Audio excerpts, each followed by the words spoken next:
I'm attached to a baby I'm about to abort. Abortion. I, 24F, got pregnant and I recently found out. Due to my own stupidity, I skipped a day of birth control. I've only known about it 3 days ago and have been feeling a lot since. I had no plans telling my BF because I know he wouldn't be able to handle the guilt of having to go through the process of an abortion. He found out shortly after and has been very supportive and helpful with everything. The moment I found out, I, without any hesitation, bought abortion pills online because I knew I had no other choice. I grew up in a very strict environment that I can't openly tell my parents about anything, not even about a boyfriend or male friends, in fear of the berating I would receive. My BF has the same problem with his parents. This isn't the type of environment I want to raise my child in, especially still living under their roof. I so desperately want to keep this baby, but I know I can't mentally, financially, and physically. I have sudden BPPV and it only showed up recently. Have one. I love this baby, and I will deeply regret doing this, not out of sin, but out of love for them. I never wanted kids, but now I do. I just wished it didn't happen so soon. Am I the bad apple for wanting my belongings back? I, 13F, have a little second cousin, 7F, who takes my things each time she comes to my house. I tell her and her mom that she can borrow these things, usually stuffed animals, while they're at our house, but that I want them back before they leave. For years, my aunt has ignored these comments and brought their toys home. I forgot about it until it happened yet again, today. I started crying because I'm very frustrated with the situation, and I want my stuff back. This isn't me trying to be greedy or anything, I just want what's rightfully mine. I look all over the place for my toys only to realize that they aren't at my house. My aunt is a rather high-maintenance woman and my mom doesn't want to ask her for them back since she doesn't have evidence, but to that, I say that I do have evidence. I bought most of these things with my grandmother, and I'm sure she'd understand why I want them back and back me up. The issue is that she's traveling right now. My mom is trying to navigate how to talk to my aunt in a nice way so I can get my stuff back. Am I the bad apple? My wife will likely die within the year. 4 days ago, I got the news that my wife needs testing for endometrial cancer. She had this 10 years ago and has been in total remission. I looked up the prognosis for recurrent endometrial cancer. The median lifespan from rediagnosis is 12 months. There is a small chance this will come back negative. However, that seems painfully unlikely. She has many of the symptoms and her OB could feel abnormal masses during examination. Our son is 12. Last year, his grandpa suddenly died, to whom he was very close. He is obviously very close to his mother. This is going to destroy him. He is not my biological son, but I have raised him from an infant. His biological father is not a good person. Not the worst, but not good. I will likely be allowed very little contact until he is 18. I am not a desperate or dramatic person. But reality is pounding at the door and it is very hard to ignore. I don't believe that I am special. I believe that most things play out according to the odds. If that is the case, I am going to spend the next 8 to 14 months watching my beautiful wife wither away and die painfully. That alone will strip what is left of my humanity away. And at the end of it, I will be alone. I haven't been afraid of almost anything in years. That is not a brag. That is just who I had become, a person with almost no fear. It felt so very good. I had stopped fearing death, even physical pain. I did not know that God could invent entirely new ways to chastise me. I am more scared now than I can ever remember being before. I have not told my wife. I cannot bear to tell her. I am holding out hope that I am an erotic, a hyperbolist. I want to deny this. I try to make up reasons why this cannot be true. But there aren't any. The days until the test are agony. I am just barely hiding my volatile feelings from my family.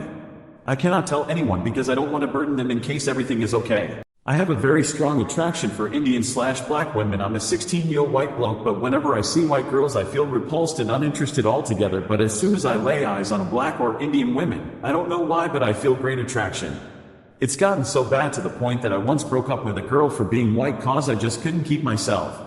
I know that it's not healthy and I constantly wonder what started this. For a while I have only dated Indian women as it's my type, but I feel like it's starting to get way out of hand how I can't even look at a white woman without a weird feeling of repulsion.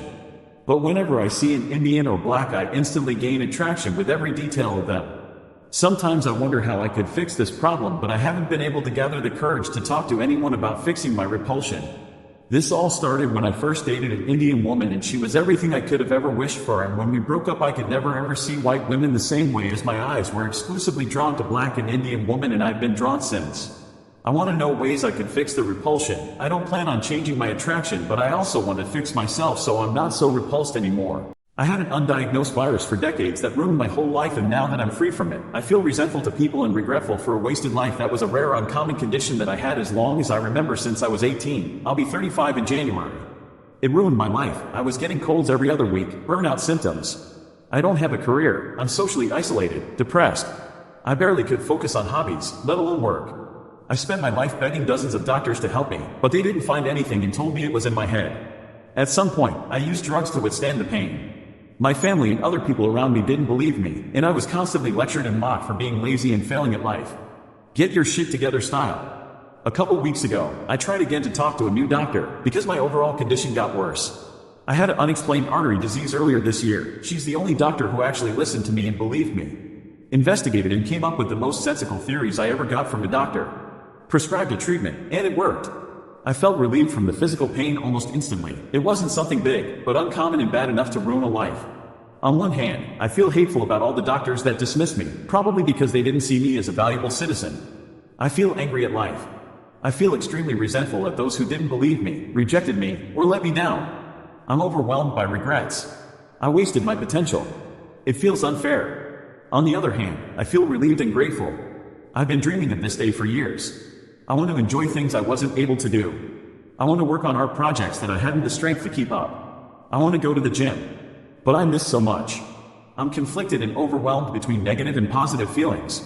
This whole experience made me see the ugliest side of people, and I can't unsee it. The way they give up on you, the way they reject you, the way they judge you when you're down. Friends and romance don't exist. Now that I feel better and could represent some value again, what if they come back? What if they try to sneak into my life now that they see an interest? Where were they when I was rock bottom? How do you trust and love after such a life? I'd for refusing to let my mother and brother back in my life. Couple of details to start with. I was adopted when I was 7 days old, so all family referred to as adopted family. Names have been changed. I am female to male transgender. Not a major detail, but is needed information. I, 34 male, recently went to my grandmother's funeral. She is the grandmother from my mother's side of the family. The funeral was the first time I have had contact with any family in almost 15 years. I broke off contact with my parents, Olin 72 meters, and Rose, 72F, shortly out of high school. Rose was emotionally, mentally, and physically abusive my entire childhood. The other child they adopted, Matthew, 40 meters, sexually abused me for 7 years starting when I was age 4. The entire family is old school Roman Catholic. Since walking away from the family, I figured out who I really am, moved to a different state, and have built a life where I am happy, surrounded by people who love, support, and accept me for who I am. At the funeral, my mother was extremely upset I showed up. Following the funeral, my father asked why I even showed up. My mother brought up everything I had ever done wrong, and told me I needed to find a Catholic counselor to fix me. After leaving this heated interaction, one of my aunts called M3 and pushed me to forgive my parents and let them back in my life.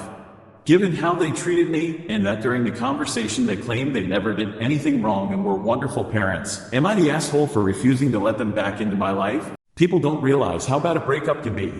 Almost 2 years ago, I had my romantic plus BFF's breakup since she were part of the same friends group. I went from being a person with many hobbies and dreams, hardworking ranking student in my uni, to a painful existence. I would cry all day. I mean all day. At night I would sob and scream nonstop, barely sleep, but when I did I woke up with swollen eyes, swollen face, and the worst sinus pain from all the crying. When I had to go out I would start crying out of nowhere while people around people and had to run to the nearest bathroom to avoid embarrassing myself. Didn't feel anything when eating even my favorite food ever, which made me lose 9 kilograms in the first few months. Attempted once when I felt the pain was too much, but my late mom saved me. Couldn't stop the flashbacks of everything that happened, and it all kept playing in front of my eyes all day. Didn't enjoy my hobbies because everything reminded me of them. Didn't have any motivation for working in my uni projects and lost my creativity for design, my field, and getting shitty grades killing my GPA. Went to 3 therapists/psychiatrists for the first time to try to get help and started trying all kinds of antidepressants. Watched all psychology and mental health video to try to fix myself because I didn't know what happened to my brain. That wasn't grief. It was hopelessness, sudden shock, confusion, withdrawal, hating myself and them. It only started to get better a few months ago, because I started healthily grieving my mom's death, which was painful, but it made my whole view of life change. It's still the worst thing to happen in my life. My personality is so different BC of it. I still can't enjoy my old hobbies that I enjoyed since I was so young just because this was how I met them. But at least I want to continue living now.